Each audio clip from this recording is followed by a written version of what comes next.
চোখে স্বপ্ন, মুখে হাসি, তবুও ভেতরে চাপা দুশ্চিন্তা। জান্নাতুল আরফিন সাতক্ষীরা মেডিকেল কলেজে ভর্তির সুযোগ পেয়েছেন তিনি, কিন্তু বাবাহীন এই পরিবারের সামনে এখন সবচেয়ে বড় চ্যালেঞ্জ ডাক্তারি পড়ার খরচ। এমবিবিএসে আমি পড়ার যে তৌফিকটা যে পেয়েছি আল্লাহর কাছে লক্ষ কোটি শুকরিয়া, আলহামদুলিল্লাহ। আমি চাইবো যে এখন সবাই আমাকে যেভাবে চিনতেছে, সামনের দিকে যেন একজন মানবিক মানুষ হিসেবে, একজন মানবিক ডাক্তার হিসেবে ঠিক সেভাবে চিনে। জান্নাতুল আরফিন নোয়াখালীর সেনবাগ উপজেলার ডুমুরিয়া ইউনিয়নের ৯ নং ওয়ার্ডের কোয়াজলা গ্রামের মৃত আব্দুল ওয়াদুদ ও শাহিদা আক্তার দম্পতির বড় মেয়ে। অষ্টম শ্রেণীতে পড়ার সময় বাবাকে হারান জান্নাত। ৪ সন্তান নিয়ে একাই লড়াই শুরু করেন মা শাহিদা আক্তার। ও যখন অষ্টম শ্রেণীতে তখন ওর বাবা মারা যায় 2019 সালে। আমি অনেক কষ্ট করে টিউশনি করে, তারপরে টেইলারি করে ওদের যা সামান্য খরচ বহন চালাইছি। 8 থেকে মেট্রিক পরীক্ষা দেওয়া পর্যন্ত স্কুলের গাজীরহাট হাই স্কুল এর শিক্ষক স্যার ম্যাডামেরা সকল দায়িত্ব বহন করছে। মেয়ের সাফল্যে গর্বিত হলেও চোখে চিন্তার ছাপ মা শাহিদা আক্তারের। আমার অনেক খরচ বহন লাগবে, এখন এইসব খরচ বহনের বিষয়ে আমি শুধু একমাত্র আল্লাহর উপরে ভরসা করি।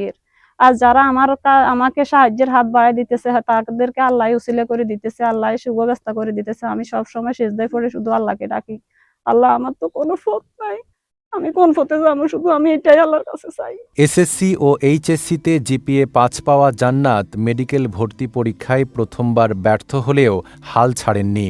আর মনোবল হতে হয় স্পাদ্রিত। জেরুসালেম ২৫ বছরের পথ চলায় নিরাপদে রাখার প্রত্যয়ে দ্বিতীয় চেষ্টায় আসে সাফল্য, অর্জন করেন ৪,০৪১তম স্থান।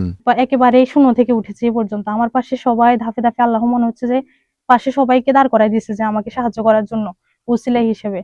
আমি চাইবো যে আমি এমন একজন মানুষ হয়ে যেন পরবর্তীতে উসিলা হয়ে আমি আমার মতো মানুষদের পাশে দাঁড়াতে পারি, স্টুডেন্টদের পাশে দাঁড়াতে পারি, অসহায়দের পাশে দাঁড়াতে পারি। শিক্ষকরা বলছেন জান্নাতের এই সাফল্য ও সংগ্রামের গল্প।